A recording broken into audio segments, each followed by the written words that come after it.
বাবা যখন শিলিগুড়িতে আসছিল, যখনই আগরতলা যাবে, অনুষ্ঠান ছিল আগরতলা, বাবা আমাদের শিলিগুড়ি আসছিল। তা আসার কয়দিন ছিল, তা আমরা খুব খুশি হইলাম। তা বাবা বললো যে উত্তরকাশী আসো। তো উত্তরকাশী কিভাবে যাবো, বাবা বলে তোমার চিন্তা করতে হবে না, আমি তোমার লিখে দিচ্ছি সব ডিটেলস, কেমনে কেমনে জানলাম। এখান থেকে আগরতলা আগে আপনাকে হাওড়া যেতে লাগবে, হাওড়া থেকে তারপর ট্রেন ধরে যেতে লাগবে। তো এরকম বাবা ডিটেলস সবকিছু লিখে দেওয়ার পরে তাই আমি খুব মনে মনে কত দয়ালু, মানে বাবা নিজের হাতে লেখা দিত, আর প্রেসক্রিপশনটা রেখে আমি ওইভাবে টিকিটটা করতাম। কয় দেখো এখানে তো তোমার ট্রেনের মধ্যে তো তোমাদের খাবার কষ্ট হইব, তাহলে এক কাজ করবা, তোমরা ট্রেন ইয়েকে বলবা ক্যান্টিনে যে আমাদের শুধু আলু সিদ্ধ বা ডাল ভাত, মানে শুধু ফ্রেশ, মানে অন্য কিছু তোমরা খাইবা না।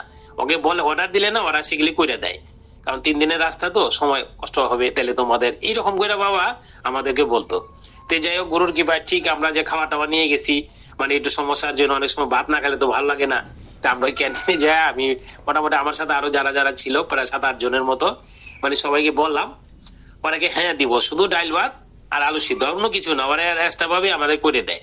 তো ঠিক আমাদের ওইরকম করে আমরা খাইতাম, আর কোনো সমস্যা হইতো না। তো উত্তরকাশী তো ভালোভাবে গেলাম।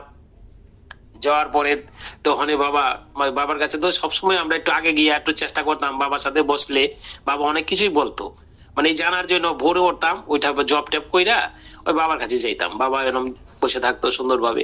যাওয়ার পরে কয় দেখো উত্তরকাশী আমি আসছি, এখানে বহু লোক, মানে মহাপুরুষরা মানে নষ্ট হয়ে গেছে, মানে দোয়াশে, মানে ওইখানে পাহাড় এলাকার জায়গা তো খুব ক্ষতি হয়। তো যাই হোক, এরা যেন আর নষ্ট না হয়, এর জন্য আমার এখানে আসা, মানে এইরকম ভাবে বলতে আসছে। আমি দেখছো কি বলে বাবা, আমরা তো কিছুই জানি না। তো আমরা তো ওইখান থেকে আমরা আবার গঙ্গোত্রী যাবো, ওই যমুনাত্রী এরকম ঘোরার জন্য বাবাকে বললাম হ্যাঁ তোমরা যাও। তো আমরা সবাই অনেকেই যারা যারা ছিলাম সুন্দরভাবে আমরা আনন্দ ফুর্তি করলাম। তো যাওয়ার সময় আমাদের যে শঙ্করদা ছিল আগরতলার, ওই দাদার একটা জন্মোৎসব ছিল আবার, এই মানে হ্যাঁ। তো ওইখানের মধ্যে আমাদের এই একটা অনুষ্ঠানের মতো পাহাড়ি এলাকায় কেমনে কি করছে দাদা জানি না। তো আমরা ওই অনুষ্ঠানের মধ্যে বাবা দাদার জন্মোৎসব করলাম। তো বাবাকে বললাম, খুব খুশি। তো যাই হোক, আমরা ওই অনুষ্ঠানটা কইরা আসার পরে তো আমার মনের মধ্যে একটা বাসন হইলো যে আমি উত্তরকাশী আসছি, আমি এদিকে পয়লা বৈশাখ, আমি তো দোকানে থাকলে মানে কিছু ভক্তদের মানে আমাদের কাস্টমারের জন্য আমরা একটু পূজা টুজা করি, প্লাস ওদের একটু মিষ্টি খাওয়ার জন্য আমরা আবার নিমন্ত্রণ করি আর কি। যাই হোক, এরকম মনের মনে আমার একটা আগেই ছিল। তো আমি যখন এইবার পারলাম না, দোকানে পুজো হইলো না, আমার পয়লা বৈশাখ হইলো না, তো এইবার আমি কিছু ভক্তদের যদি সেবা দিয়ে পারতাম, মনে আমার খুব একটা আনন্দ হইতো আর কি। তো আমি তো এর মনে মনে রাখছি, কিছু বলি নাই। তো যাই হোক, তো আমি বাবার কাছে আসি। তো বাবা বলে কি যে কালকে আমার এইখানে তোমাদের হবে, ওই সেবা আছে, তোমার বিশ্বনাথের সেবা আছে এখানের মধ্যে, বিশ্বনাথ মন্দিরের প্রসাদ আসবে।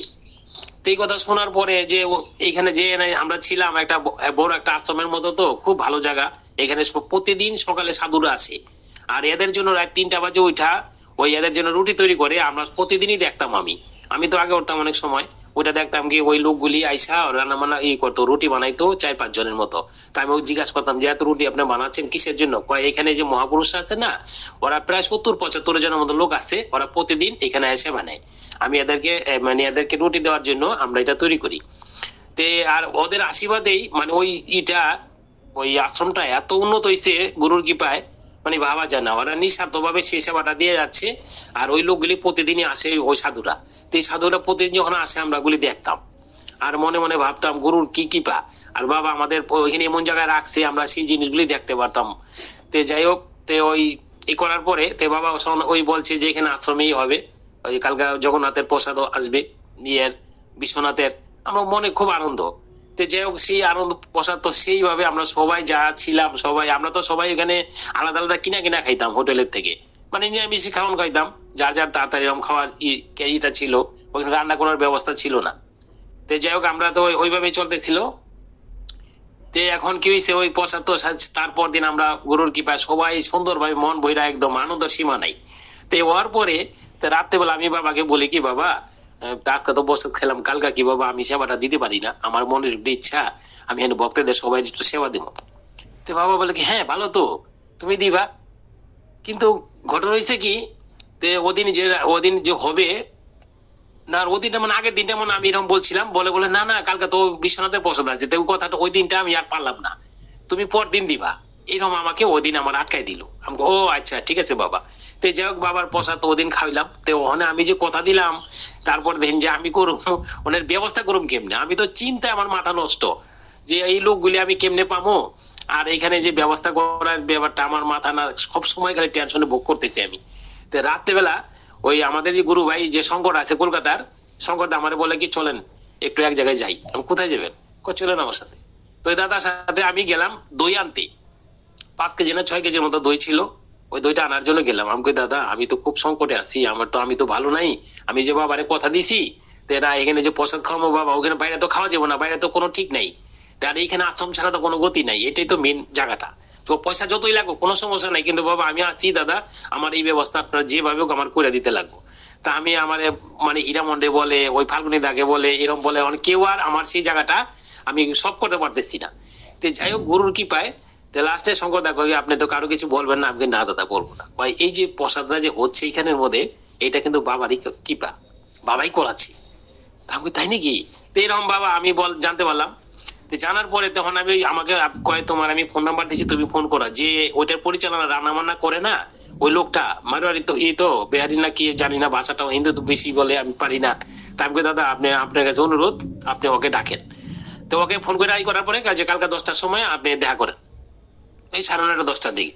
ঠিক আছে। তো এবার ফোন করে সকালবেলা আসলো, আসার পরে আমি বললাম কি দাদা এরকম এরকম ব্যাপার, আমার কিন্তু এখানে 85 জন 82 জন আমাদের ভক্ত আছে গুরু ভাই বোন, এদেরকে সুন্দর ভাবে আপনি 100 লোকের আয়োজন করবেন, 85 75 যাই আছে কোনো ব্যাপার না, 80 জন আপনি 100 লোকের যা খরচ হয় যা লাগে দাদা, মানে আমার গুরুর সেবা, আমি চাচ্ছি আমার গুরুর যেন কোন রকম ত্রুটি না, আমি ভগবানের সেবা দিচ্ছি, এটা আপনার কাছে অনুরোধ। আর আই টিমটা যেমনি ভালো হয় আমি এত কিছু বলতে পারবো না, এই জিনিসটা আপনি আমার করে দিবেন। এই কথা বলার পরে কথা আপনি নিচে থাকেন, আপনি আমি সাথে সাথেই ওকে 10,000 টাকা মানে পে করতে চাইলাম।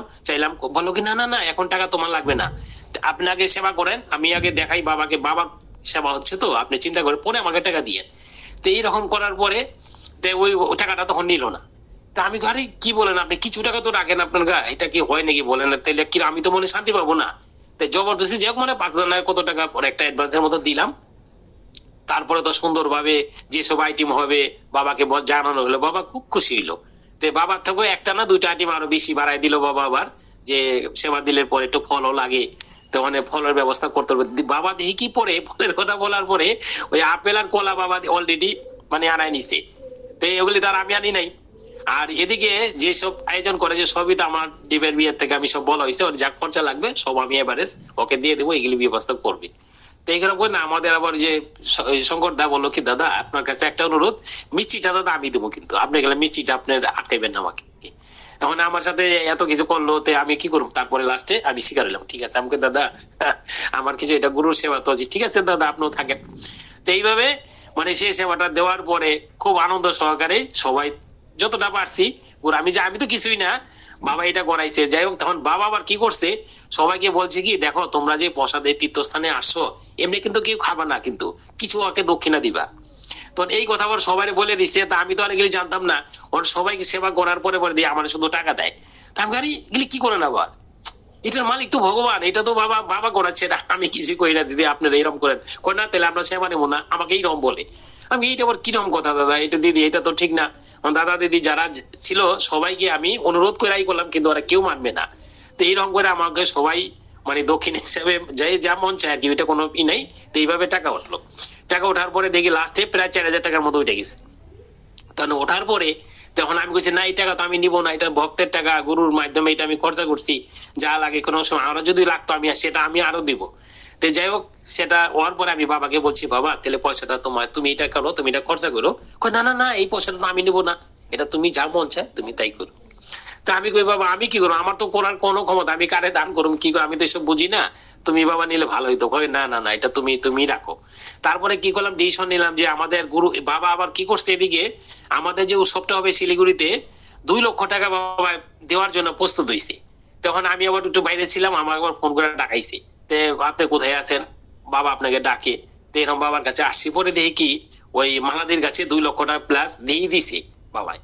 তখন আমাকে বলে কি যে দেখো তোমাদের শিলিগুড়ি যেটা অনুষ্ঠানটা হবে আমি তোমাদের 2 লক্ষ টাকা দিচ্ছি, মানে 1 লক্ষ টাকা দেবো মামনি দি আর 1 লক্ষ টাকা দেবো আমি। এই ভক্তের সেবা দেওয়ার জন্য। 1,00,000 টাকা হলো ভক্তের সেবা দেওয়ার, নারায়ণ মানে পূজার জন্য, আর 1,00,000 টাকা হলো ভক্তের সেবা দেওয়ার জন্য।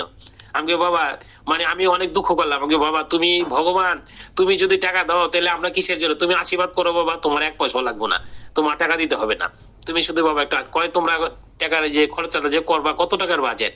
আমি বাবা এটা তো আমাদের 10 লাখ টাকার মতো একটা আইটেম আছে, 10 লাখ টাকা যে উঠবে আমি তো দেখতে পাচ্ছি না, 10 লাখ টাকা কি করে হবে। আমি বাবা তোমার আশীর্বাদ আছে না, তুমি তো কৃপা, তুমি দয়া করলে সবকিছু হয়ে যাবে। আমি আবার এরকম করে বাবাকে বলতেছি, দেখো না না তুমি এটা রাখো, এটা তোমরা তো ওই মালা মালা দিদি গো ডাইকা আমার সামনে বলো যে না টাকা ওকে দাও, কোনো টাকা কোনো এরকম না বাবা ঠিক আছে, কোনো চিন্তা করতে হবে না বাবা, সব ঠিক আছে।